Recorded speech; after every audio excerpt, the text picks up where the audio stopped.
Around the turn of the century, down in South Texas, just outside of Beaumont, there was a farmer selling much of his land. He was having to sell it simply because times were so tough. He couldn't feed his family. One day an oil company representative came along and said, "Sir, you know, we think there might be oil on your property. Let us drill for it, and if we discover any, we'll pay you royalties on every barrel that we pump out."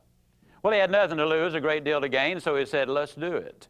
Well, they drilled for the oil, and in those days, the derricks were made out of wood. And when they had a gusher, the gusher literally destroyed the derrick. And the greater the destruction, the greater the excitement, because that meant an abundance of oil underneath. When this oil well came in, it literally obliterated the derrick. And before they could cap it, over 100,000 barrels of oil had flowed out. It was the world's introduction to Spindletop, the most productive oil well in history. 3 oil companies came out of that field. The man became an instant millionaire. Or did he? The reality is he'd been a multi-millionaire ever since he had acquired the property. But until they drilled for the oil, discovered it, brought it to the surface, and took it to the marketplace, it really had no value.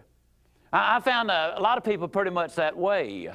They've got an awful lot underneath the surface, but until they bring it out and take it to the marketplace, they will never realize even a minute fraction of the benefits that they could bring themselves, their families, their friends, their community, and everyone else.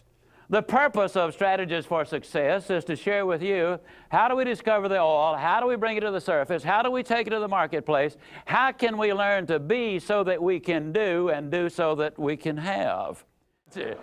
You've always talked to yourself. You always will talk to yourself. Now all we got to do is learn the right language to say. When the going gets tough, the hopeful keep going. But the hope needs to be fueled with encouragement. That's why we said so many times about Automobile University, encouragement, encouragement, encouragement, because, you know, there are some people who basically are negative and they want you to join them. You hit your brakes, you hit your horn, and you give them a big old fishing horn and say, "Why don't you watch where you're going, you dummy? You could have hit me, we could have both been killed, but I got your tag number, and the next time I see you out here, it's going to be me and you." Okay.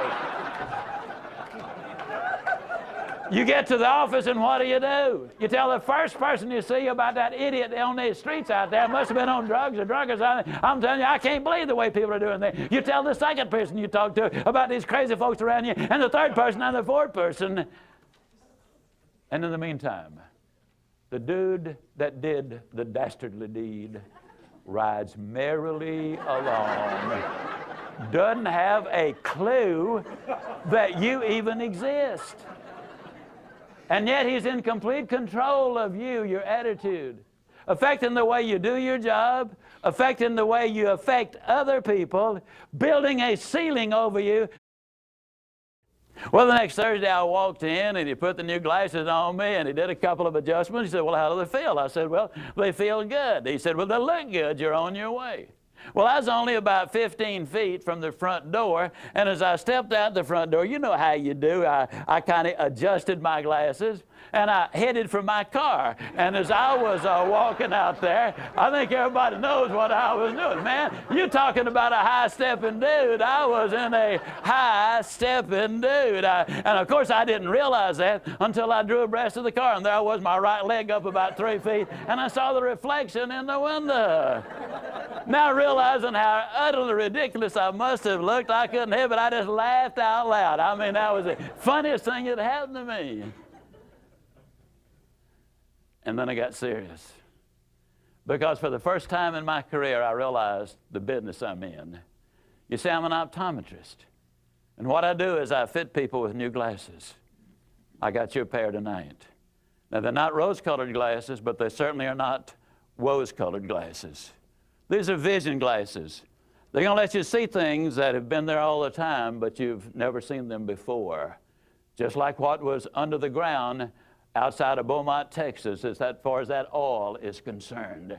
These glasses will let you see into the future, and as we get into the goal session that we're going to be doing a little bit later, you will see how you develop the plan of action to get there. But you need these vision glasses in order to get there.